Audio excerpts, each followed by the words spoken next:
تو ایمان والوں کی دو علامتیں قرآن میں اللہ نے بہت زیادہ بیان کی ہیں، اور یہ دو کام نبی رمضان میں زیادہ نہیں بلکہ بہت زیادہ کیا کرتے تھے۔ ایک نماز بہت زیادہ، بار بار ایک مسئلہ میں ریپیٹ کرتا رہتا ہوں کہ 8 رکعت تراویح اگر رمضان میں ہوتی تو 8 تو عام دنوں میں بھی آپ نے پڑھی ہے، تو پھر رمضان میں یہ عبادت رات کی بہت زیادہ ہوتی ہے بھائی، یہ تو نارمل روٹین تھی۔ پھر وہی بات آتی ہے، بخاری کا حوالہ دیتے ہیں کہ حضرت عائشہ فرماتی ہیں کہ نبی رمضان غیر رمضان میں 8 پڑھتے تھے۔ بخاری کی دوسری حدیث اس کے خلاف ہے، یزید فی رمضان ما لا یزید فی غیرہ، رمضان کے علاوہ مہینوں میں اتنی عبادت نہیں ہوتی تھی جتنی رمضان میں ہوتی تھی۔ اس سے پتہ چلتا ہے رمضان میں یہ عبادت زیادہ، بخاری ہی کی دوسری حدیث اس کے اگینسٹ ہے۔ اور اگر آپ کہتے ہیں کہ 8 ہی پڑھنی ہے تو بخاری کی جس حدیث میں 8 کا تذکرہ ہے اس میں تو 4 رکعتیں کر کے ہے، 4 پڑھتے تھے، پھر کتنی پڑھتے تھے؟ 4 پڑھتے تھے۔ تو کچھ سمجھ میں نہیں آتا، مجتہدین کو جب چھوڑیں گے نا، اپنی ریسرچ آئے گی مارکیٹ میں، تو کسی ایک جگہ انسان ٹکتا نہیں ہے، پھر وہ لاتا رہتا ہے اپنی تحقیق۔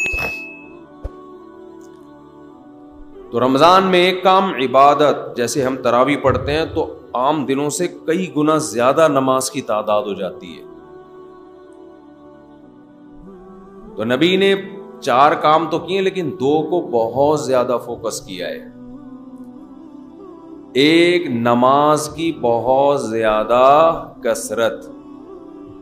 تو رمضان میں جتنا ٹائم آپ کے پاس رہ گیا ہے، نماز کی مقدار بولو بھائی بڑھا دیں، اور یہ عزم کر لیں پورے سال انشاءاللہ نماز کی پابندی کرنی ہے۔ جرمانہ رکھیں اپنے اوپر، جب تک انسان اپنے آپ کو سزا نہیں دیتے نا، انسان کا بچہ بنتا نہیں ہے۔ دنیا میں کوئی بھی نہیں انسان کا بچہ بنتا شرافت سے، یہ دور شر اور آفت کا ہے، شرافت کا نہیں ہے۔ خود سزا دے اپنے آپ کو۔ فجر کی نماز جس دن رہ جائے اس دن ناشتہ گول، ناشتہ نہیں کرنا اس دن۔ دوسرا کام جو بہت زیادہ نبی نے رمضان میں کیا ہے، حضرت عائشہ رضی اللہ تعالی عنہا فرماتی ہیں رمضان میں آپ صلی اللہ علیہ وسلم سخاوت کا دریا بن جایا کرتے تھے۔ قرآن بار بار ذکر کرتا ہے کہ ہمارے نیک بندے خرچ کرتے رہتے ہیں۔ اتنا ذکر کیا قرآن نے کہ صحابہ پوچھتے تھے کہاں خرچ کریں، غریب کیسے خرچ کرے، اتنی ترغیب دی، پورے باغ آ کے صحابہ نے صدقہ کر دیے۔ جہاں نماز کا ذکر وہیں اللہ نے صدقے کا ذکر کیا۔ ماہرین معیشت اگر یہ آیتیں دیکھیں تو وہ شاید یہ سوچیں کہ صدقے کا تذکرہ اللہ قرآن میں اس لیے ذکر کرتا ہے تاکہ دنیا سے غربت کا خاتمہ ہو جائے، اکنامکلی مسلمان قوم مضبوط ہو جائے۔ سمجھ لیں بھائی، یہی وجہ ہوگی نا، تاکہ سب دیں اور معیشت میں اعتدال پیدا ہو جائے۔ یہ وجہ دوسرے نمبر پر ہے، اصل وجہ یہ نہیں ہے۔ سمجھ رہے ہو کہ نہیں سمجھ رہے؟ یہ اصل وجہ بولو نہیں ہے۔ اصل وجہ یہ ہے کہ انسان اور بندے کا جو اللہ اور بندے کا جو تعلق ہے نا، اللہ چاہتے ہیں تم یہ ثابت کرو اپنے عمل سے کہ تمہارا مجھ پر ایمان ہے، اور تمہیں یقین ہے کہ ایک دن تمہاری مجھ سے ملاقات ہونے والی ہے، اور تم دنیا کو مسافر خانہ سمجھتے ہو، اور تم دنیا سے دل نہیں لگاتے ہو۔ اس کے لیے جب تک روکھڑا خرچ نہیں کرو گے مجھے یقین نہیں آئے گا۔ بہت مشکل ہے باسا. اس کے لیے جب تک روکڑا خرچ نہیں ہوگا, اللہ کہتے ہیں مجھے تمہارے دعووں پر یقین نہیں آئے گا. اس کی مثال دیتا ہوں میں. ایک کروڑ پتی تاجر آپ کے پاس آیا اور کہنے لگا کہ ایک پلاٹ بک رہا ہے, خرید لے, انویسٹ کر لے, پیسے نہیں ہیں ادھار لے کے ڈال دے. 1 کروڑ کا لے گا, میں تجھے قسم اٹھا کے کہتا ہوں 1 مہینے میں 30-40 لاکھ اس کی قیمت بڑھ جائے گی. پھر نہ بولنا کہ سودا ہاتھ سے نکل گیا.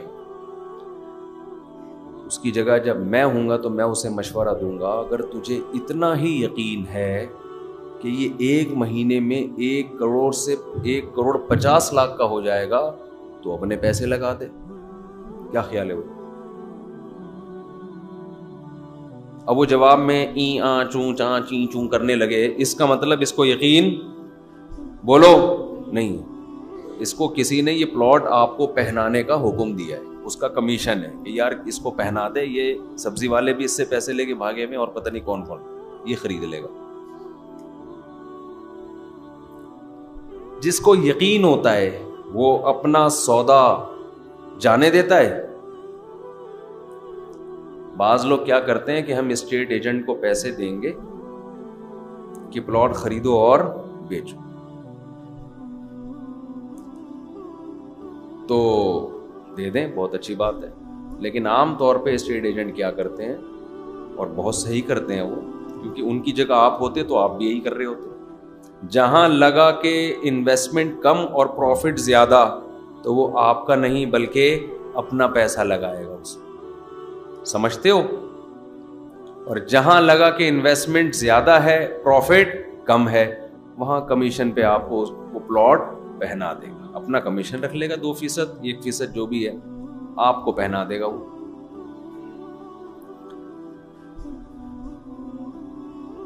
سارے نہیں ہوتے لیکن ہم اکثر ایسا ہی ہو رہا ہوتا ہے.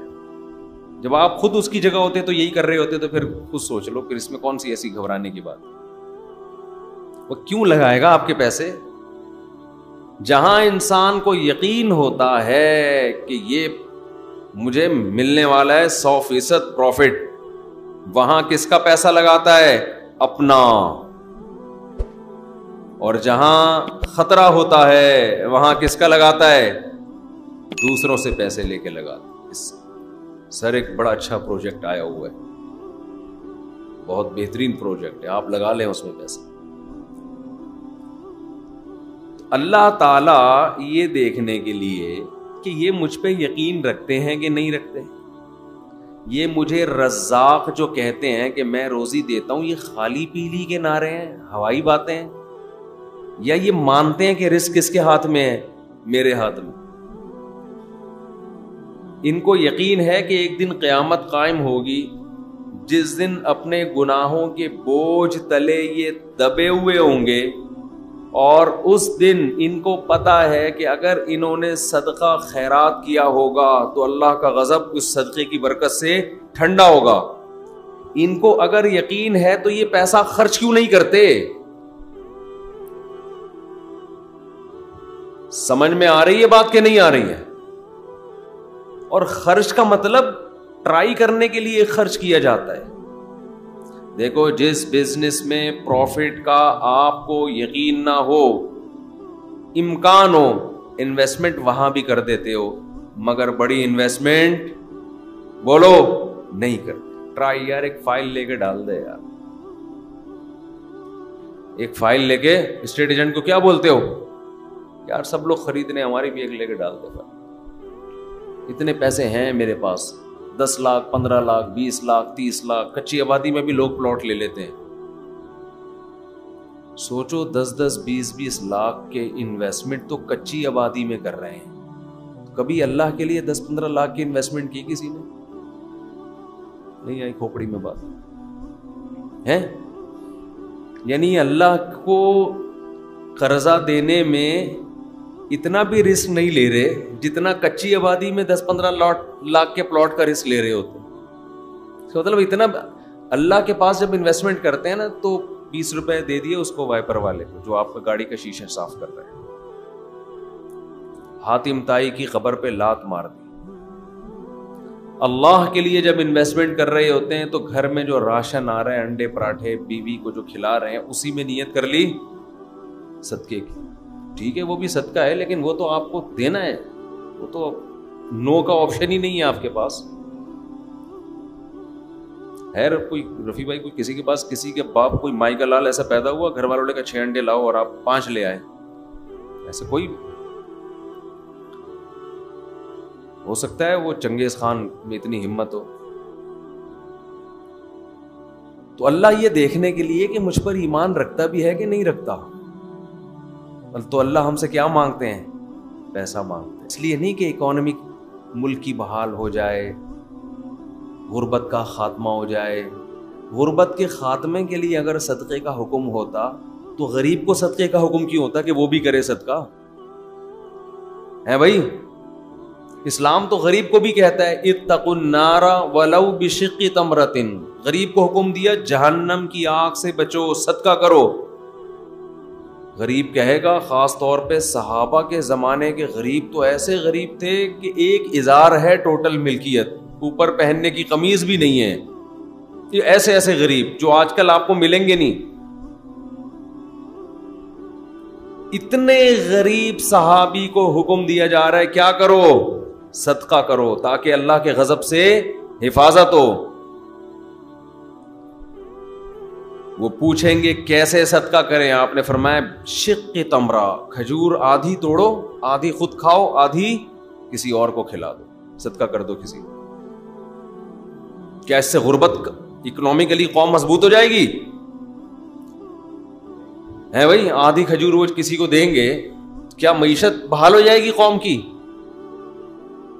تو خوب سمجھ لو, زکوٰۃ صدقہ خیرات کا بنیادی مقصد قوم کو معاشی لحاظ سے مضبوط کرنا نہیں ہے, یہ اس کی ایک حکمت ہے. نتیجہ نکلے گا کہ قوم معاشی لحاظ سے مضبوط ہوگی, غربت کا خاتمہ ہوگا. نتائج میں یہ بات داخل ہے. آپ کو جو حکم دیا جا رہا ہے وہ اس لیے نہیں, بلکہ وہ آپ کا خدا سے تعلق کتنا ہے, آپ اس پر ایمان رکھتے ہو, آپ اپنے آپ کو اس کا غلام سمجھتے ہو کہ نہیں سمجھتے, آپ کو اس کے وعدوں پر یقین ہے. من ذا الذی یقرض اللہ قرضا حسنا, اللہ کہتے ہیں کون ہے مجھے قرضے دے, قرضہ دو, قرضہ, اور میں سود لگا کے دوں گا, واپس بڑھا کے دوں گا. جس کو یقین ہے کہ رزاق اللہ ہے, کھلاتا وہ ہے, میں جو دے رہا ہوں یہ پیسے ضائع نہیں ہو رہے, یہ رب کو دے رہا ہوں, اس سخاوت کا دریا بنتا ہے.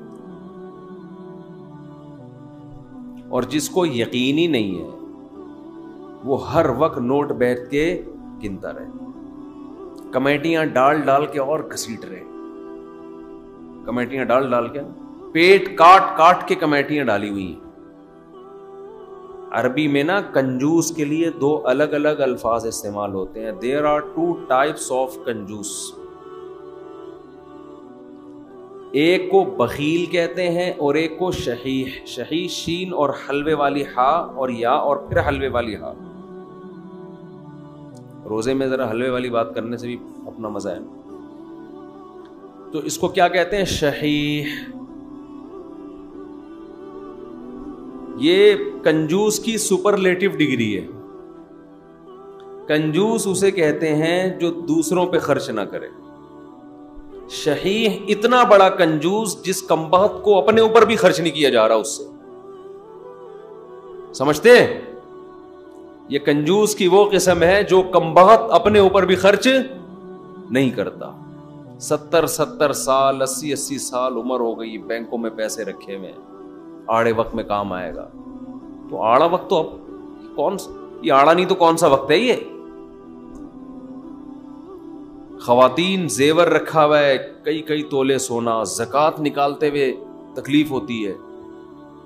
خوب سمجھ لیں, زیور چاہے استعمال کا ہو یا استعمال میں نہ ہو, سونا اور چاندی اس پہ بہرحال زکوٰۃ واجب ہے. خواتین کہتی ہیں کہ یہ ہم نے آڑے وقت کے لیے رکھا ہوا ہے. تو آڑا وقت تو آ گیا نا. آڑا وقت کا مطلب یہ ہوتا ہے کہ آپ پر ایسی کوئی مصیبت آ جائے کہ آپ کے پاس اپنی بنیادی ضرورت کو پورا کرنے کے لیے بھی پیسہ نہ بچے. تو ایسے آڑے وقت میں اسلام نے آپ کو اجازت دی ہے, آپ کسی سے مطالبہ کر سکتے ہیں. لیکن ہم نے دیکھا ہے کہ ایسے آڑے وقت میں بھی لوگ اپنا مال خرچ نہیں کر رہے, دوسروں سے مانگ رہے ہیں, زکاتیں مانگ رہی ہیں. بعض خواتین جن کے پاس, ایک صاحب نے مجھے کہا کہ ایک آدمی کے پاس 1,00,000 روپے پڑے ہوئے ہیں بینک میں, بیچارے کے پاس ہے بھائی, تو اس کے ہاں کوئی ضرورت ہے, بیماری ہے, علاج کے پیسے نہیں ہیں, تو میں زکوٰۃ دے سکتا ہوں؟ میں نے کہا نہیں دے سکتے, کیونکہ 1,00,000 روپے یہ نصاب سے کیا ہے, زیادہ ہے. حضرت یہ تو پورے نہیں ہوں گے. میں نے کہا پھر اس سے بولو یہ خرچ کر دے. یہ کیا کرے, یہ خرچ کر دے, پھر آپ زکوٰۃ دے دیں اس کو, پھر 0 میٹر ہو جائے گا. تو یہاں لوگ کہتے ہیں کہ وہ پیسے اس نے آڑے وقت کے لیے رکھے ہوئے. پتہ نہیں آڑے ترچھے وقت کی ڈیفینیشن ہے کیا. آڑا تو یہی وقت ہے نا کہ بیماری آ گئی اور پیسے نہیں ہے, تو اب یہ آڑا وقت آ گیا, تو خرچ کرو پیسے. اس کو کہتے ہیں الذی جمع مالا وعددا. اہل جہنم کی علامت مال جمع کرتے ہیں اور اس کو بیٹھ کے گنتے رہتے ہیں. یہ تو اسٹور کرنے والی بات ہو گئی. پہلے اپنا پیسہ خرچ کرو بھائی.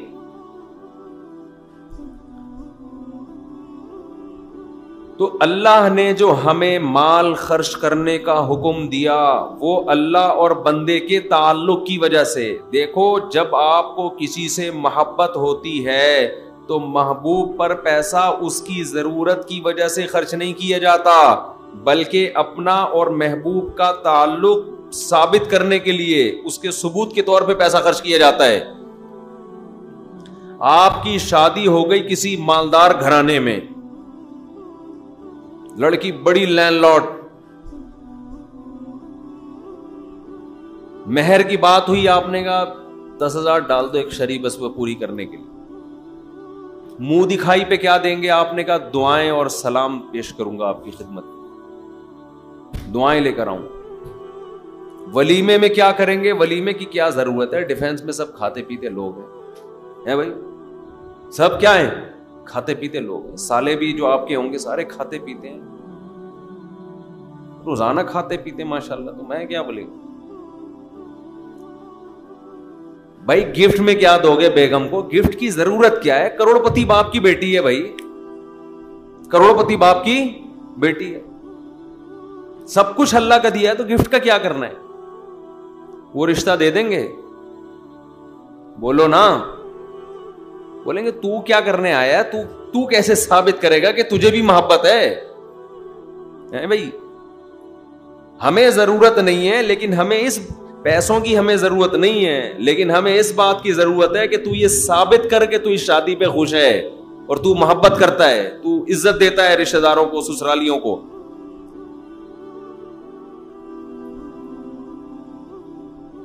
تو ملک میں غربت ختم ہو چکی ہو, کوئی غریب نہ ہو, کسی کو ضرورت نہ ہو, پھر بھی اللہ کیا کہتا ہے, آپ نے مال خرچ کرنا ہے. یہ نماز کی طرح ضروری ہے.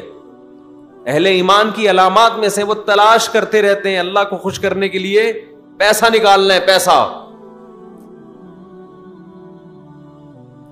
اب آپ ڈرے ہوئے ہوں گے مفتی صاحب اب مانگیں گے چندہ ٹائٹ والا.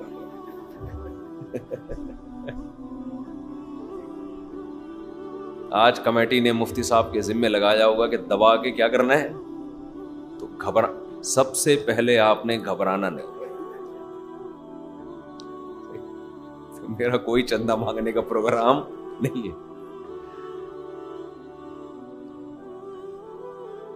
تو ہم جس طرح سے چندہ مانگتے ہیں نا, اس سے تو ویسے بھی جو دینے والے بھی ہوتے ہیں بعض دفعہ وہ بھی بھاگ جاتے ہیں.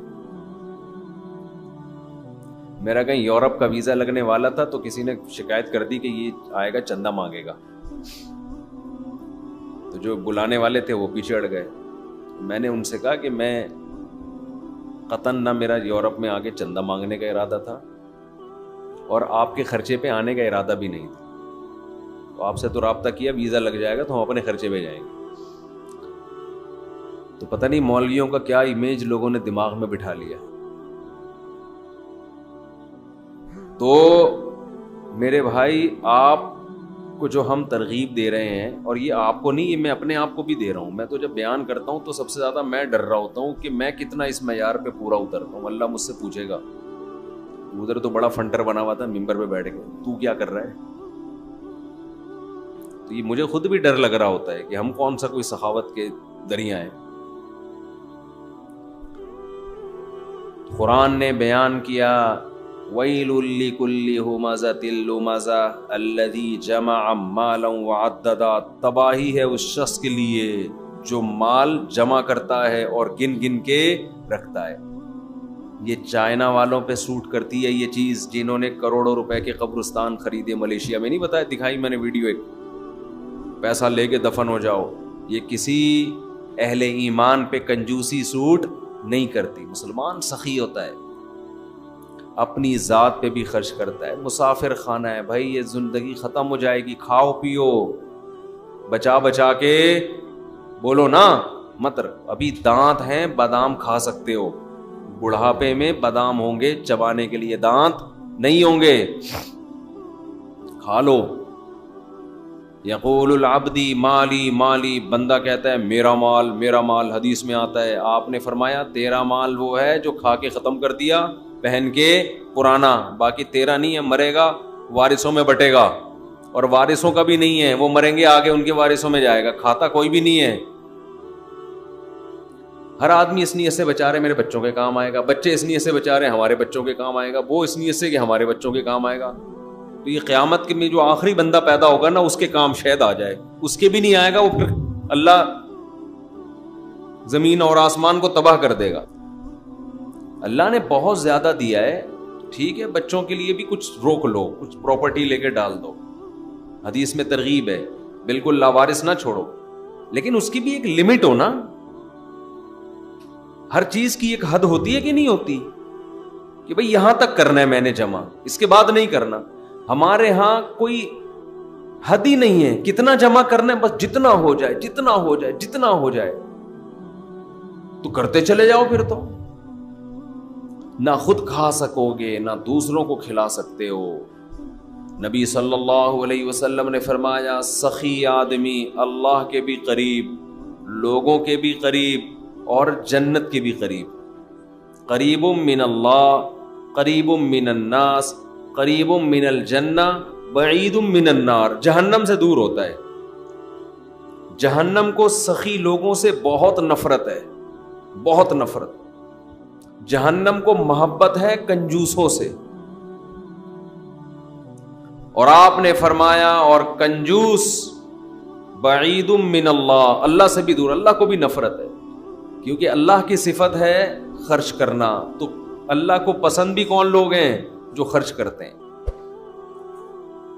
بعید من اللہ بعید من الناس، فرمایا کنجوس آدمی لوگوں سے بھی دور، لوگ بھی نفرت کرتے ہیں.